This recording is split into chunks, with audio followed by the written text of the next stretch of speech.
Bismillahirrahmanirrahim. Assalamualaikum warahmatullahi wabarakatuh. Waalaikumsalam warahmatullahi wabarakatuh. Alhamdulillah. Alhamdulillahilladzi hadana li hadza wa ma kunna linahtadiya laula an hadana Allah. Allahumma shalli ala sayyidina Muhammadin al-Fatih lima ughliqa wal khatim lima sabaqa nasirul haqqi bil haqq wal hadi ila siratikal mustaqim wa ala alihi wa sahbihi haqqa qadrihi wa miqdarihi al-azim. Amma ba'd. Yang saya hormati para orang tua, para sesepuh, para penjaji, para asatidzah, terutama Bapak Haji Amir, terutama Bapak Haji Syarif, terutama Ustaz Hasbullah, berkhusus yang saya hormati guru kita, terutama Ustaz Anas Muhammad Sahih. Kita doakan guru kita semoga Allah panjangkan umurnya, persehatkan badannya, mempermudah segala urusannya, biar kita semua yang hadir di sini semoga kita semua mendapat ridho Allah, mendapat rahmat Allah, mendapat ampunan Allah, mempermudah segala hajat-hajat kita, mengabulkan segala hajat-hajat kita, dan semoga bertambah usia, bertambah dekat kita dengan Allah, bertambah usia, bertambah semangat di dalam ibadah, bertambah khusyuk di dalam sholat, bertambah nikmat dalam berzikir, istighfar, selamat membaca Al-Quran, dan semoga kita semua wafat dalam keadaan husnul khatimah. Amin. Allahumma amin.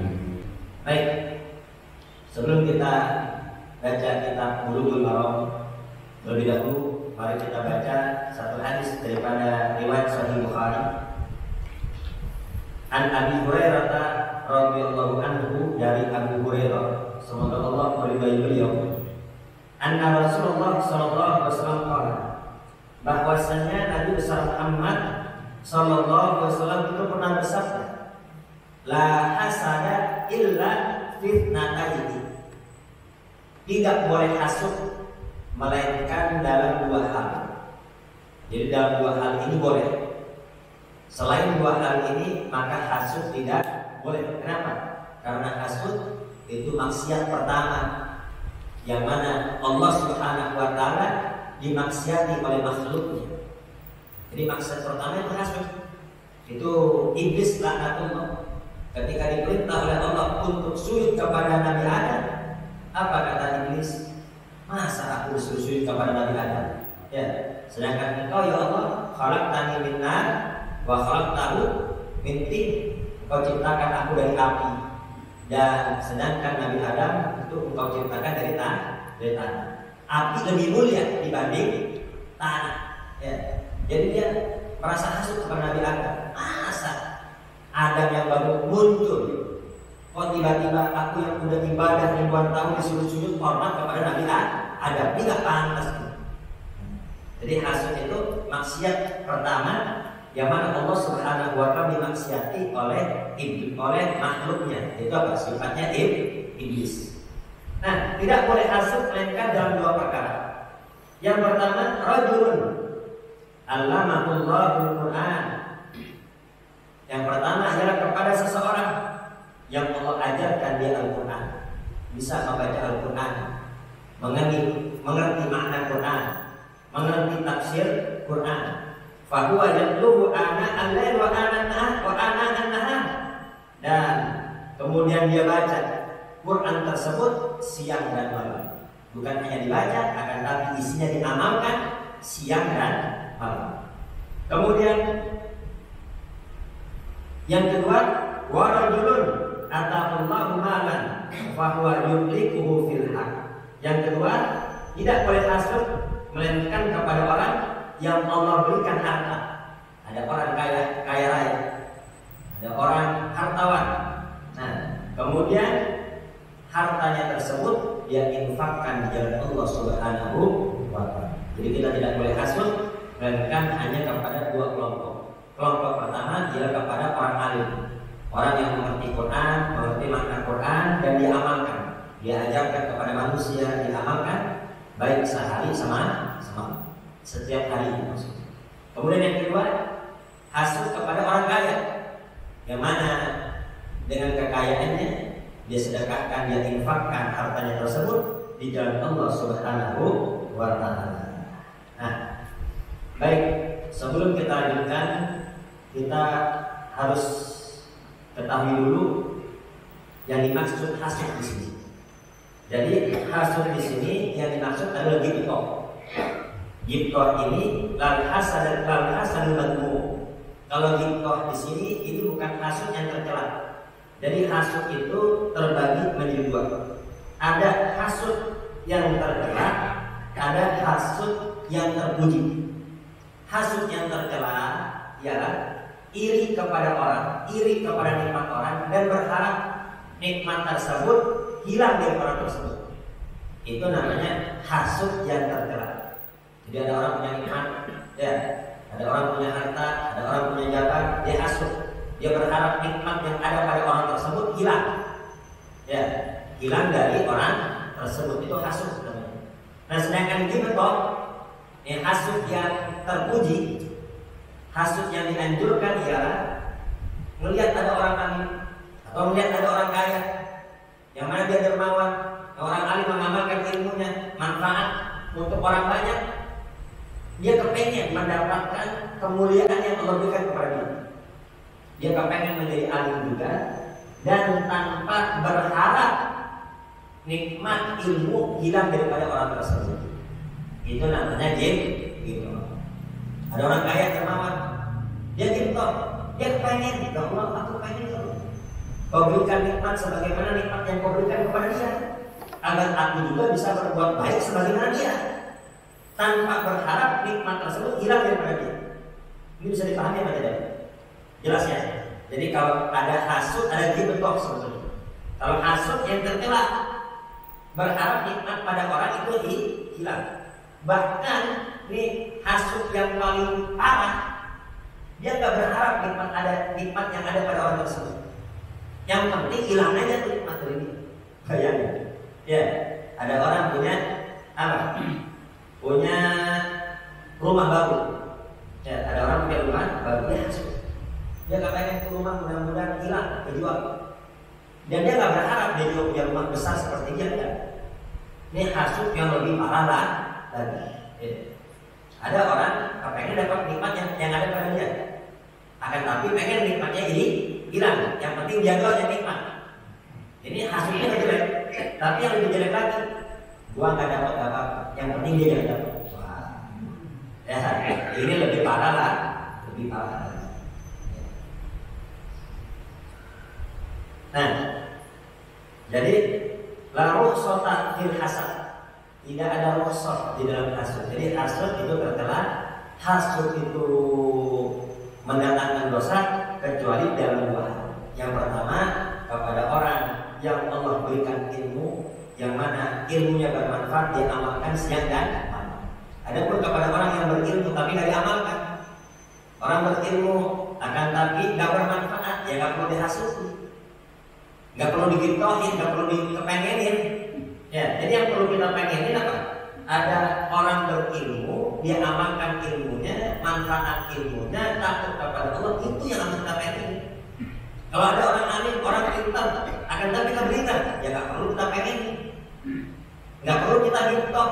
Itu bukan kemuliaan, akan tapi apa? Itu istidrak dari Allah Subhanahu wa Ta'ala agar hujjatullahi alaihi akadu, kata Imam Ghazali. Agar hujjah Allah, alasan Allah untuk nyiksa dia di akhirat itu semakin kuat. Ya, ente kan alim, ente ngerti kok begini. Ya, jadi kalau masalah alim, iblis itu lebih alim. Ya. Siapa ente? Ya, ente sama dia hebatan dia. Ya, kalau masalah hebatan iblis lebih hebat. Akan tapi kalau nggak manfaat, ya kalau menjadi ulama su, yang mendingan nggak ngerti dibanding ngerti malah disahin orang. Orang bodoh paling dia sesat cuma sendiri. Tapi kalau orang alim kalau udah sesat, wah ini jamaahnya jadi ikut sesat. Nah, kan sangat bahaya saat ini. Ya. Jadi Kalau dulu apabila orang-orang mengikuti pendapat 4 mazhab, maka itu dihormati, itu dihargai. Kenapa kamu berpendapat seperti ini? Ya, karena menurut pendapat Imam Malik itu boleh.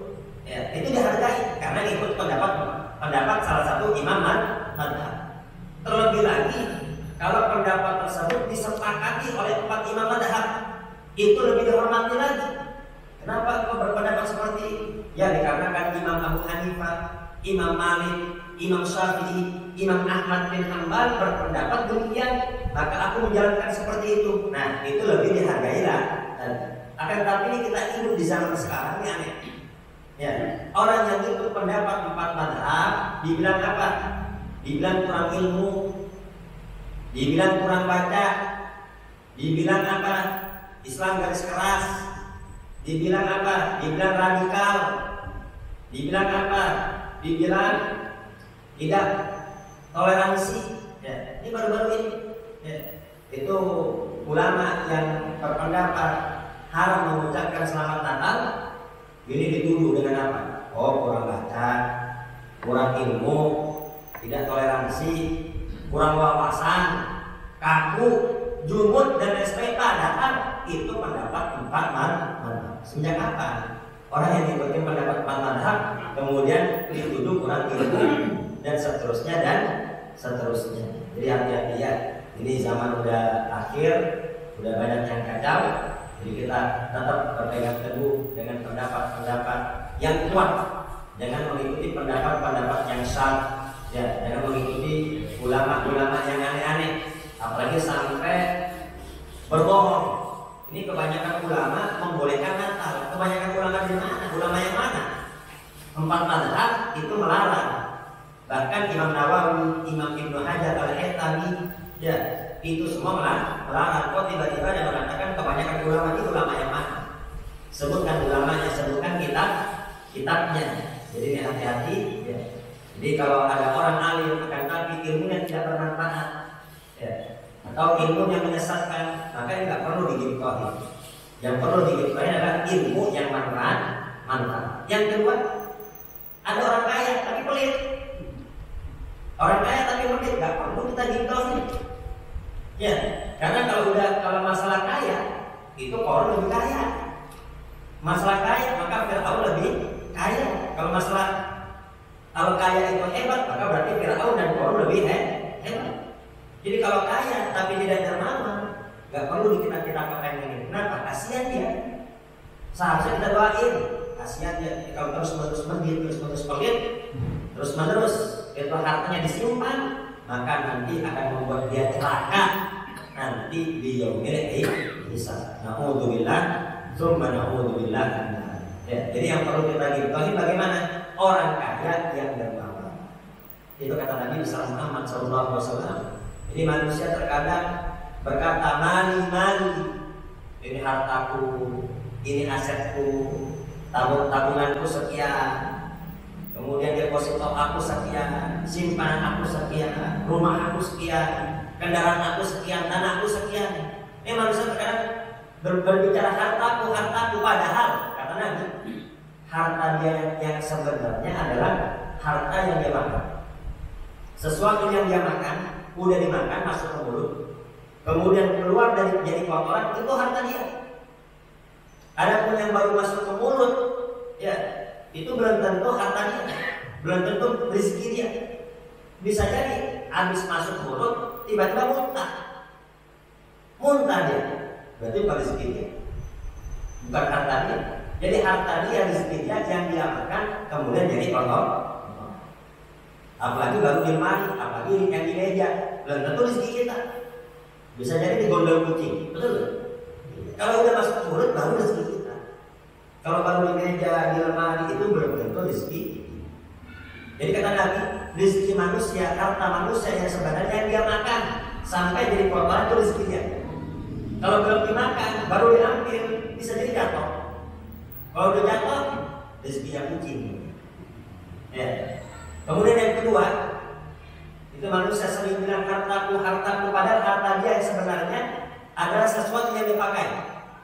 Baju yang dia pakai, kemudian rusak, ya sampai rusak, itu harta dia, itu rezeki dia sebenarnya. Kemudian yang kedua, rezeki dia, harta dia yang sebenarnya adalah yang dia infakkan di jalan Allah Subhanahu wa Ta'ala. Karena simpanan dia belum tentu menjadi milik dia. Bisa jadi itu akan dinikmati oleh orang lain. Jadi yang kedua, yang perlu kita jitohin, yang perlu kita kepengen seperti itu adalah orang kaya yang dermawan. Ya, ada pun orang kaya yang dermawan, orang kaya kudu dipinta dulu. Kalau nggak dipinta, nggak ngasih. Dipinta juga belum tentu ngasih. Nah, yang kayak begini nggak perlu dijitohin. Kalau ada orang kaya, ada hajat apapun dia nggak beresin. Ada hajat apapun dia yang selesai. Nah, yang seperti baru perlu kita jitohin. Kita minta kepada Allah, ya Allah, nikmat banget orang itu ya. Tolong ya, nikmat yang ada pada dia, kau berikan juga kepada aku. Karena aku juga ingin berbagi seperti dia. Nah, itu juga mendatangkan pahala dari Allah Subhanahu wa Ta'ala tanpa berharap nikmat yang ada pada dia hilang. Ya, itu namanya gitu. Tapi kalau berharap dia bangkrut, nah itu hasud itu. Hasud yang tercela. Baik. Jadi makna hadis ini, Nabi besar Muhammad Sallallahu Alaihi Wasallam ini mengajarkan kepada manusia, mengajarkan kepada kita semua hasud yang dicintai, hasud yang dianjurkan oleh Allah Subhanahu wa Ta'ala, yaitu wa huwa an yatamanna al-mu'min, hendaknya orang beriman itu berangan-angan. Orang beriman berharap mithlan nikmatil lati wa hadahallahu lil qari al-mutqin li tilawatil Qur'an al-amil bima fihi. Jadi ini Nabi besar Muhammad dalam hadis ini menganjurkan setiap orang beriman untuk memiliki hati yang bagus. Kita dianjurkan setiap kita melihat ada orang ahli Quran, pandai Quran, ngerti isi Quran, dia ajarkan Quran, dia amalkan Quran, hendaknya kita terus-menerus hati kita sambung kepada Allah. Ya Allah, tolong ya Allah, aku juga pengen mendapat iman seperti ini. Kalau aku mendapat iman seperti itu, sama, aku juga akan menyebarkan ilmu yang aku dapatkan seperti dia, dan akan aku amalkan dalam kehidupan aku sehari-hari. Nah, ini yang dianjurkan oleh Allah dan Nabi besar Muhammad Sallallahu Alaihi Wasallam. Ini namanya hasud yang dianjurkan. Demikian juga ar-rajulul muhsin alladhi wassa'allahu alaihi rizqi. Demikian juga kalau kita lihat orang baik, orang dermawan yang wassa'allahu alaihi rizqi, yang Allah luaskan rezekinya, Allah mudahkan rezekinya. Fa huwa yunfiqu malahu fi wujuhil khair wa naf'i li ibadillah, yang mana hartanya tersebut dia infakkan fi wujuhil khair, dalam kebaikan, bukan dalam kemaksiatan. Kaya tuh dia, itu malam tahun baru, ya itu minuman dia ngebosin nanti, ya. Terus apa lagi, ya perempuan nanti dia tuh ya semua itu jajan dia. Nah yang kayak begitu nggak perlu dikepengenin. Jadi orang kaya dermawan fi wujuhil khair, di dalam kebaikan, wa naf'i li ibadillah, dan bermanfaat untuk hamba-hamba Allah. Jadi pelajaran apa saja dapat diambil dari hadis ini? Yang pertama, fi'il hadzu ala ta'allumil Qur'an wa ta'limihi. Ya, di sini anjuran agar kita mempelajari Al-Qur'an. Mempelajari Al-Qur'an, mempelajari isi Al-Qur'an, kemudian mengamalkan isinya. Setelah itu mengajarkan lagi kepada orang lain. Sebagai Nabi besar Muhammad SAW bersabda, khairukum man ta'allama al-Qur'ana wa 'allamahu. Sebaik-baik kalian adalah orang yang mengajarkan Al-Qur'an, kemudian orang yang belajar Al-Qur'an, kemudian mengajarkannya lagi kepada orang lain. Ya. Dan kita ini semua bisa mendapat fadilah ini. Sekurang-kurangnya guru untuk anak-anak kita, guru untuk istri kita. Ya. Jadi harus ada waktu. Ya, meskipun 5 menit, meskipun 10 menit, coba ya, lihatin bacaan anak-anak kita, dengerin bacaan istri kita, biar kita dapat fadilah ini. Jadi untuk mengajar nggak harus santri, nggak harus pernah mondok, nggak harus ulama, semua bisa sesuai kemampuannya. Ya, yang bisa Al-Quran ngajar Iqra nggak ada masalah. Ya, yang jadi masalah kalau cuma Iqra ngajar Quran itu jadi masalah. Ya, kemudian yang bisa baca ngajarin baca Quran nggak ada masalah. Ya, yang jadi masalah apa? Nggak ngerti kitab ngajarin kitab itu baru masalah. Dan sampai Sayyid Muhammad Al-Maliki itu selalu berpesan, dan hal ini disampaikan oleh guru kami Al-Habib Amin Tadi bin Syekh Abu Bakar Salim. Saya berpesan kepada murid-muridnya, ulurkan selimutmu sesuai kadar panjangnya. Kalau punya selimut bisa tutupin semua badan. Kalau punya selimut cuma bisa nutupin kaki doang, ya udah tutupin kaki doang. Ya. Kalau punya kepanjangan bisa sedadak, bisa sepalang. Ya, sesuai kemampuan masing-masing. Yang penting jangan melewati kemampuan. Jadi kita bisa dapat fadilah ini. Ya, saya kurang-kurangnya jadi guru untuk anak-anak kita. Atau yang kedua, wa fihi targhibu fi jam'il mali bil halal, ini anjuran agar kita mengumpulkan harta dengan cara yang halal. Ya. Wa infaqu min fi wujuhil birri wal khair, kemudian diinfakkan di dalam kebaikan dan hal-hal yang diridhoi oleh Allah Subhanahu wa taala. Jadi anjuran cari yang halal, kemudian setelah dapat bukan untuk memperkaya diri, akan tapi untuk diinfakkan di jalan Allah Subhanahu wa taala agar semakin bermanfaat untuk manusia. Jadi semakin bertambah harta harus semakin bermanfaat untuk manusia. Ya, jadi bertambah harta bukan semakin bergaya hidupnya, karena semakin bertambah harta harus semakin manfaat untuk manusia. Kalau nggak semakin manfaat untuk manusia, maka nggak ada beda dengan korun. Ya. Atau yang ketiga, wa fihi anna qaulal insan, ini hadis menunjukkan bahwasanya ucapan manusia, laitani uridu mithla ma utiya fulan laita madmuman. Kalau ada manusia berkata dalam hatinya, ya Allah, coba Engkau memberikan aku nikmat sebagaimana nikmat yang Kau berikan kepada fulan. Kita melihat ada ulama, ya, ini ulama alim, kemudian manfaat. Kita berharap, ya Allah, coba aku juga alim juga, ya, maka aku juga bisa bermanfaat untuk seperti dia.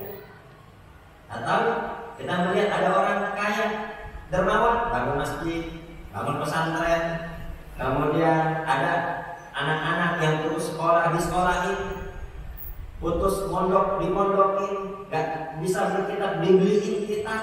Ya. Kita terkadang ini jamaah kadang main ngatain aja, itu Ustaz khutbah Jumat itu aja. Ya, itu kayak kaset liputan itu satu tema untuk 1000 masjid. Ya, satu tema untuk 1000 masjid. Ini yang kita katain doang. Ya. Takutnya dia mau beli kitab gak punya, beliin kitab. Bisa jadi dia udah pusing masalah kehidupan, jamin hidupnya, beliin kitab, kan dia baca nanti. Baca bisa jadi apa? Nanti tema khutbahnya jadi beda. Ya, ini karena kita ngatain doang, ya. Tapi apa? Ini nggak memperhatikan seperti itu. Nah, baik. Jadi apa? Ucapan manusia, coba aku punya ilmu seperti itu, atau apa?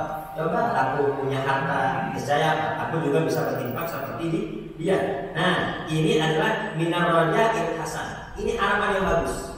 Ini harus ada. Di hati harus ada. Jadi melihat orang kaya, melihat orang berilmu, melihat orang manfaat, itu harus ada di hati. Seperti itu. Ya Allah, coba aku punya seperti itu. Ini masuk dalam dalil fastabiqul khairat, berlomba-lombalah kalian dalam kebaikan. Fahuwa matlubun wa marghubun fihi, ini dianjurkan.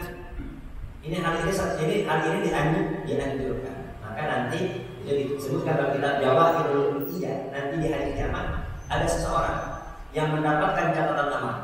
Dibuka catatan amalnya, dilihat pahala ajaran, pahala infak, pahala sedekah, pahala tahajud, pahala haji, pahala umroh. Kata dia, ya Allah, ini masalah nih. Ini bukan catatan kitab gue nih, ya. Ini boro-boro aja, ya. Ini boro-boro berinfak akhir bulan aja duit udah habis duluan ya utangnya, ya. Ini boro-boro haji, ya Allah, ini salah ini. Ya Allah salah nih ya Allah, bukan punya saya. Apa kata Allah? Enggak, itu nggak salah. Itu punya ente, karena itu udah niat. Ya Allah, ente nggak orang ya Allah. Coba saya punya apa saya juga haji ya. Ya. Kemudian apa? Melihat ada orang bangun masjid, ya Allah. Coba saya juga punya harta. Saya yang bangun masjid, yang lain saya suruh. Ya. Ini karena ente lihat seperti itu, maka dicatat ini catatan ente. Ya Allah. Enak kan? Enak tanpa modal, ya. Tanpa modal. Ya, tanpa modal. Jadi benar, kita harus apa? Harus punya keinginan baik. Keinginan baik. Jadi jangan sampai ada hati jelek. Ya, jangan sampai ada hati jelek, ada orang berinfak, pamer aja teman. Dia manfaat dia pamer manfaat. Kalau dia pamer, tapi masalah jadi kan? Jadi. Dia nyumbang maulid, ya, dia cuma pamer. Tapi manfaat. Ya, maulid jadi. Coba ada sumbangan, bisa nggak maulid? Nggak bisa. Jadi kita ngatain doang, nggak manfaat, kita ngatain dia manfaat dia. Meskipun dia sombong gitu. Ya kalau di akhirat ya tahu nanti lah. Itu sama Allah Ustaz. Tapi apa? Yang begitu masih manfaat. Jadi nggak usah ngurusin orang. Ya, ini kita hati kita bersihin dan harus ada keinginan yang baik. Ya, jangan julid sama orang. Kalau kita julid sama orang udah susah lah rezekinya kita. Ya. Dia mau main dukun. Ya, baik. Kemudian yang keempat, fi takbir bil hasan, yang dimaksud hasud di sini fi qouli sallallahu alaihi wasallam la hasada illa fitnatain, tidak boleh hasud melainkan dalam dua kelompok. Maksudnya di sini adalah hatun lil mukhatibina ala tilawatil Quran wal mudawamati alaihi. Ini anjuran. Jadi setiap orang yang mendengar hadis ini atau melihat kelompok ini berarti dianjurkan untuk baca Quran. Kita lihat ada orang ahli Quran, berarti kita sudah baca Quran juga. Nah, ini gimana baca Quran kita? Ini kan Ramadan ini. Ya, Ramadan kita buka Al-Quran di sekarang. Usahakan khatam. Jangan sampai Quran nggak pernah buka. Dibuka-buka lagi kapan? Ramadan nanti. Tapi berdebu tuh Quran. Itu orang punya asma mungkin apa? Dibuka asmanya kambutan gitu. Ya, karena debunya Quran. Ini jangan sampai sepatu kita lebih mengkilat dibanding Quran. Itu penistaan agama namanya. Ya, ini kita teriak-teriak penistaan agama, kita juga menistakan agama juga. Sepatu kita, sandal kita, tas kita lebih mengkilat dibanding Quran kita. Buka Quran. Ya, usahakan khatam. Kan Ramadan. Jadi usahakan sekarang tambah lagi baca Quran kita. Agar nanti masuk Ramadan kita sudah merasakan nikmatnya baca Quran. Jangan Ramadan baru kita buka dapat sehari, 2 hari, 3 hari, bosan lagi, tutup lagi. Sehari, 2 hari, 3 hari, seminggu tutup lagi. Kenapa? Karena dia baru mulai. Ya, jadi mulai dari sekarang. Semoga nanti masuk Ramadan kita sudah merasakan nikmatnya Al-Quran. Kami lagi menghafal Quran, ya.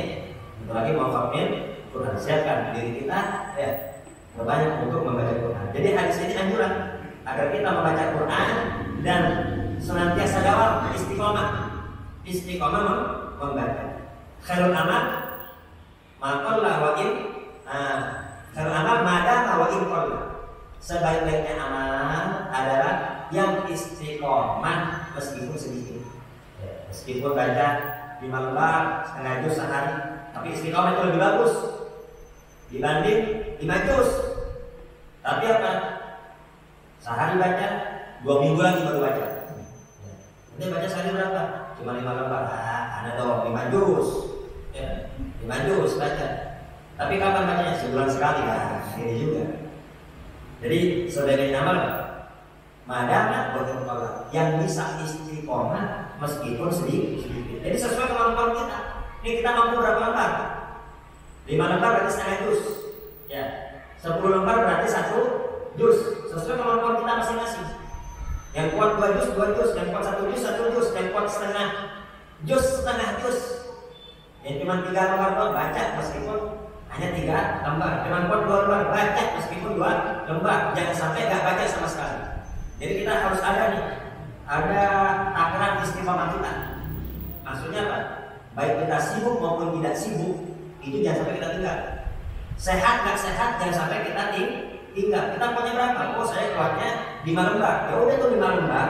Mau sakit kek, mau sibuk kek, mau dalam safar, bepergian, jangan ditinggal tuh 5 lembar. Kalau kebetulan lagi waktu luang, lagi libur, atau badan sehat, kalau lagi semangat, lebih nggak apa-apa. Tapi kalau dimalas, jangan kurang dari kadar istiqomah kita. Sama, kita selawat, kenapa kok kita hitung? Agar semakin hari bertambah hari semakin bagus kita. Kuatnya selawat berapa? 1000. Terus selawat 1000. Ya, mau sibuk nggak sibuk 1000 jangan sampai kurang. Sehat nggak sehat 1000 jangan kurang. Baru sibuk nih, ya baru pulang malam jam 11, tetap yang tinggal kita. Istiqomah itu karena udah istiqomah kita. Kalau kebetulan nanti lagi datang semangat dan datang sehat waktu luang, tambah gak ada masalah. Ya, jadi terkadang ada saudara kita dari kalangan Wahabi, ya ini mempermasalahkan baca selawat pakai tasbih, kok dihitung-hitung. Ya, ini sebetulnya untuk agar kita tahu istiqomah kita. Karena khairul amal madama wa in qalla. Sebaik-baiknya amal ialah yang terus-menerus meskipun hanya sedikit. Ya, semoga kita semua diberikan keistiqomahan oleh Allah Subhanahu wa taala. Wa ala infaqil mal fi wujudil khair wa ta'at. Dan juga anjuran agar kita menginfakkan harta kita di dalam kebaikan dan ketaatan. Wa bidzalika falyatanafasil mutanafisun. Kalau mau berlomba-lomba seperti ini. Kata Allah, kalau mau berlomba-lomba dalam kebaikan, mendekatkan diri kepada Allah Subhanahu wa taala. Sebagai penutup, ini tidak mu'adzam ya. Sebelum saya akhiri, ya. Mari kita simak firman dari Allah Subhanahu wa taala. Allah Subhanahu wa taala berfirman dalam Al-Qur'an, "Innal ladzina qalu rabbunallah tsumma istaqamu tatanazzalu 'alaihimul malaikatu alla takhafu wa la tahzanu wa abshiru bil jannati allati kuntum tu'adun." Sesungguhnya orang-orang yang berkata Rabbunallah, Tuhan kami adalah Allah. Kita semua beriman kepada Allah Subhanahu wa taala. Setelah beriman, tsumma istaqamu, kemudian istiqomahlah. Ini setelah beriman, apa anjuran Allah? Istiqomah. Istiqomah dalam iman, istiqomah dalam ketaatan, istiqomah baca Quran, istiqomah hadir majelis. Ini niatnya kita istiqomah dalam hadir majelis. Ya Allah, selama saya hidup saya pengen hadir majelis sampai menghatam untuk kita. Tiba-tiba besok wafat. Tetap meskipun kita wafat, kita dicatat orang yang terus-menerus mengaji sampai hatam itu kita. Amin. Allahumma. Niatnya baik, kan niat tanpa modal. Ya, orang yang rugi adalah orang yang niat aja nggak bisa. Tanpa modal nggak bisa ya. Ya Allah, itu rugi banget orang yang gitu. Ya. Orang yang beruntung adalah orang yang pintar di niat. Semakin banyak niat, maka semakin bagus, semakin besar pahalanya di sisi Allah Subhanahu wa taala. Sesungguhnya orang-orang yang berkata Tuhan kami adalah Allah, tsumma istaqamu, kemudian istiqomah. Ini sampai-sampai nih Nabi besar Muhammad beruban, rambutnya beruban karena perintah istiqomah. Ya Rasul, istiqomah engkau sampai beruban. Ya, mikirin apa? Mikirin harus istiqomah. Sampai-sampai ditanya Nabi besar Muhammad SAW, ya Rasulullah, kenapa engkau beruban? Kata Nabi, yang membuat aku beruban adalah Hud wa akhwatuha, surat Hud dan saudara-saudara. Itu perintah untuk istiqomah dan juga ayat-ayat yang berisikan tentang akhirat. Jadi mikirin akhirat, Nabi sama mikirin amal sampai beruban. Tapi uban Nabi nggak sampai 20, nggak sampai 20. Itu Nabi beruban mikirin akhirat. Kalau kita berubah mikirin apa? Jadi uban mikirin apa? Ya. Nah, barang siapa yang beriman kepada Allah, kemudian istiqomah, tatanazzalu alaihimul malaikah, itu mereka turun. Mereka turun ngabarin, ngapain? Allah takhafu wa la tahzanu. orang yang istiqomah, la takhafu, jangan takut hidup di dunia. Rezeki kamu sudah dijamin. Ya, enggak usah takut hidup di dunia. Rezeki kamu sudah dijamin. La takhafu wa la tahzanu, dan tahzanu di sini adalah jangan kamu sedih. Nah, jadi orang yang istiqomah ketika ajal menjemput, ini terkadang dia mikir, ya Allah, anak masih kecil. Ya Allah, istri bagaimana nih? Ya, nggak ninggalin apa-apa. Ya, jangan sedih, jangan khawatir. Kalau ente istiqomah, kata Allah, apa?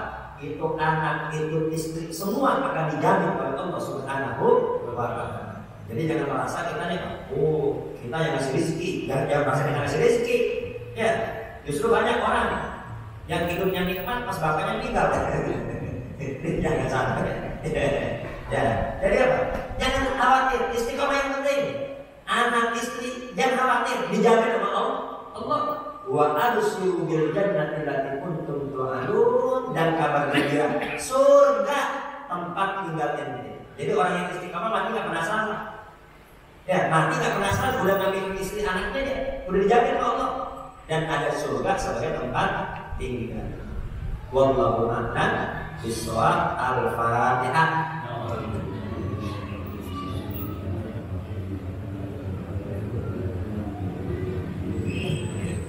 Ya,